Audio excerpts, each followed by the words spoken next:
I've been on a bit of a GameCube kick lately, going back through a bunch of the stuff I grew up with, and some games I honestly forgot about. And every time I do this, I'm reminded just how many really good GameCube games slip through the cracks. So let's talk about them. The games that got overshadowed, undermarketed, or simply lost to time for one reason or another. Some of these games aren't completely unheard of, but they all deserve way more love, and if you're revisiting the GameCube in the modern age, these are absolutely worth picking up. Let's start with one of my top GameCube games of all time, Custom Robo. Custom Robo is a game that really came out of nowhere for a lot of people, and honestly, there's a good reason why you might have missed it. It dropped in 2004, right when everyone was shifting their attention away from the GameCube and onto the DS, and getting ready for the next generation. Nintendo didn't really push it, and most Western players had no idea that this was even a series, since its previous releases had been exclusive to Japan. But if you give it a chance today, it's one of the most addicting little combat games on the GameCube. The hook is building your own Robo from a ton of customizable parts, guns, bombs, pods, armor, and then testing your build in fast-paced arena battles. You can build your Robo in a myriad of ways, and like any game, each has its own strengths and weaknesses. You'll have to constantly tune your setup to beat the enemy at hand. There are a lot of distinct styles you can make your Robo into, and the enemies showcase the variety constantly. Figuring out what works and doesn't is half the fun of the game. The story mode slowly feeds you new parts to update your Robo, and the couch co-op is exactly what you want from a game like this. My brother and I used to play this game for hours growing up. And not to mention, the aesthetic is awesome. Everything looks like a slick sci-fi toy line, sort of like Gundams, but more cartoony. The Robos feel like tiny model kits, duking it out and oozing that early 2000 charm. The dialogue does indeed feel like a game made in 2004, but the soundtrack and visual effects in the game are top-notch and only add to the visuals. Speaking of visuals, Custom Robo has aged way better than you'd expect because it never tried to be ultra-realistic or anything like that, instead opting for a stylized vibe that is executed just wonderfully. When you look at it, you can tell it's a bit older, but even some games releasing now are trying to capture the raw vibe of visuals Custom Robo nailed in 2004. The story does have very GameCube era pacing, but the core gameplay loop is genuinely so addicting. You unlock parts, tweak your build, jump back into the arena, repeat. The story does have very GameCube era pacing, but the core gameplay loop is just so genuinely addicting. It's dangerously easy to lose time in this game. The replayability is great, especially if you have some buddies interested in some couch co-op like I mentioned earlier. There are a ridiculous number of parts to unlock. Experimenting with weird builds really never gets old. From what I could find online, it had pretty modest sales as a GameCube exclusive, somewhere in that 160,000 range in North America, which is tiny compared to Nintendo's big hitters. The series did do better in Japan overall, but even there it stayed pretty niche. So this one really is a cult classic, loved by the people who found it, but ignored by almost everybody else, which is a shame. I love this game. I wanted to start off this list with this game because I really can't recommend it enough if you can get past the 2025 price tag. Custom Robo did get sort of a sequel on the DS, but this franchise has yet to be revived from that, and I have endless amounts of hope we can finally get another installment at some point. This game, updated to 2025 gaming standards, could really make an explosive comeback for the franchise and genre. Speaking of franchises that need to make a comeback, the next game on our list is one that is near and dear to my heart: Ultimate Muscles Legends vs. New Generation. It's one of those games you glance at and might immediately write off. The cover looks kinda cheap, it's based on a weird anime, and back when it was released, everybody, including myself, was locked into WWE games. As a side note, I've probably sunk unspeakable amount of hours into Day of Reckoning 2. I love that game. So it's not shocking that a lot of people skipped it, especially since it was locked as a GameCube exclusive. The game comes from the long-running Kinnikuman franchise, which is huge in Japan, but never really caught on in the West, and under the hood it shares a lot of DNA with classic wrestling engines. It reviewed surprisingly well for an anime tie-in, but sales were pretty modest, which is why most people just never gave it a shot. Once you actually play it, it does click. Underneath the goofy exterior is a super solid arcade wrestling game with big flashy specials and a roster full of absolutely unhinged characters. If you watch my GBA Hidden Gems video, you know I love Ultimate Muscle and the characters. Every wrestler is different, match pacing is actually pretty tight, and it's one of those games just turns into instant chaos in the best way possible. The presentation leans all the way into the vibe of the anime. Huge facial expressions, crazy finishers, exaggerated everything. It feels like you're playing a wrestling cartoon because you basically are. I'm just never able to get over how over the top Ultimate Muscle is. The cel-shaded look has aged really well too. It's easily one of the better looking wrestling games from this era just because the art style was so confident. There's a handful of modes and a ton of collectibles that will keep you coming back. Couch co-op is pretty tight as well if you have a buddy with the same weird game taste as you. The real kicker here is that the game is expensive. I don't remember why my brother got this when we were younger, but boy do I wish we held on to it because rebuying it in 2023 was painful. Now this next one is from a franchise everybody knows, but it's an installment that is a complete departure from its normal format. Mega Man X Command Mission, a Mega Man Man JRPG, and that's probably why a lot of people missed it despite being a Mega Man game. The Mega Man X series had already a bunch of entries by that point, fans were a little burnt out, and then Capcom suddenly dropped this RPG spin-off that wasn't what people were expecting. Instead of the usual platforming, this one's full-on turn-based. You've got hyper modes, party synergy, different builds to mess with. It actually transitions into the genre way better than it has any right to. It still feels like Mega Man X, just filtered through a turn-based lens, and I love it. The overall vibe is very clean sci-fi anime, just like the Mega Man and Mega Man X we know today. Visually, it's aged great in my opinion. Discounting some of the repetitive hallways that some RPGs of the time suffer from, the character design is pretty neat, and in terms of how it plays now, it totally holds up. The voice acting and some story beats are very mid-2000s, but the core combat is just what you want. Some battles are tough and require tinkering with abilities and weaknesses, but that is what a lot of the fun from this style of game comes from. And since there aren't many games like this, especially tied to big action franchises, it really stands out as a game lost to time for me. One thing the game has going against it is that it's linear. It's story-driven, so when you're playing your second or third time, you're mostly coming back for the vibe and the combat, not branching paths. What makes this one really interesting is where it sits in the Mega Man X series itself. It's the first and only turn-based RPG in the Mega Man X universe, and it came out in the same general era as X8. When the X series as a whole felt like it was spinning its wheels, it would have been really cool to see how this game would have been received if Mega Man and Mega Man X were booming at the time. Reviews were decent, but it never blew up, and it really slipped through the cracks. So if you're an RPG or Mega Man fan, this is a really cool oddball entry to go back into. Unfortunately, it's another pretty expensive title to pick up for the GameCube, which is a trend for pretty much all good GameCube games. Alright, let's switch gears a little bit. That stupid joke will make sense in a second, and talk about Metal Arms Glitch in the System. Metal Arms is a niche game people will bring up anytime underrated shooters come up, and once you've played it, you'll get why. The big problem that Metal Arms has going for it is its timing.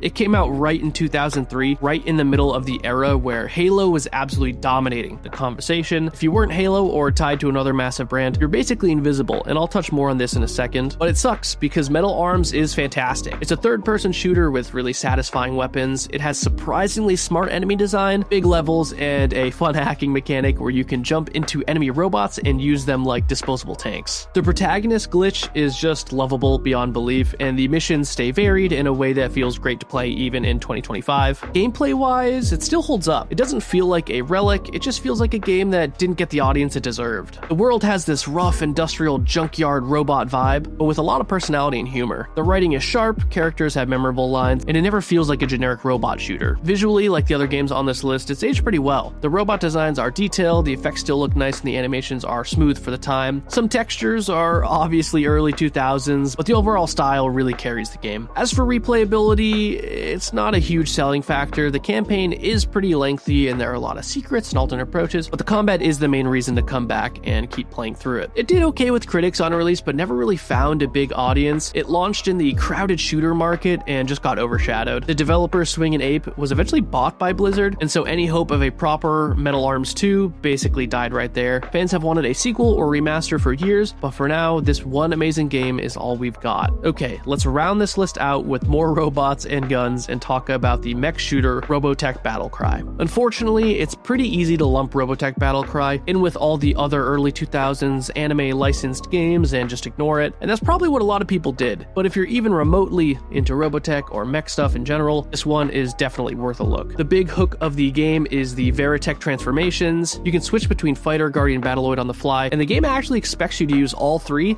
depending on the situation. Dogfights, ground skirmishes, protecting targets all require varying approaches as situations and enemies change. I personally love this game because flying around as a mech in these environments was just a blast. This is like a core memory I have as a kid, is flying around in these cities as a mech in this game. The presentation nails the feel of the show. The transformations look cool, the sound design feels right, and the overall style does a good job of making you feel like you're in the Robotech universe. The cel-shaded graphics have aged pretty well too. It's not the only cel-shaded mech game out there, but it is one of the earlier ones on consoles. That more stylized approach has really made it hold up better against the more realistic PS2, Xbox era games in the same genre. Missile trails, explosions, all the way to the Veritech shifts. Environments do repeat a bit and can be flat at times, but the mech design and gameplay really carries it. Speaking of gameplay, in terms of it aging, it is a little bit of a mixed bag. The controls take a little time to get used to, and a few missions feel dated, but once it clicks, flying, transforming mid-combat, blowing stuff up, it all still rocks. It's not a super long game either, but I find myself going back to it strictly for the gameplay and to fly around while gunning down enemies. Robotech as a franchise has always had a hardcore niche fanbase. It has big history, tons of lore, but it's not exactly mainstream, especially here in the West. And this game reflects that. It's reviewed okay, sold modestly, and then just sort of faded into the background. It's a cool one-off to rediscover. So that's what I've been playing lately. If you're into this stuff and want more Hidden Gems videos or other retro gaming videos, please check out my channel, drop a like and subscribe, and I will see you in the next one.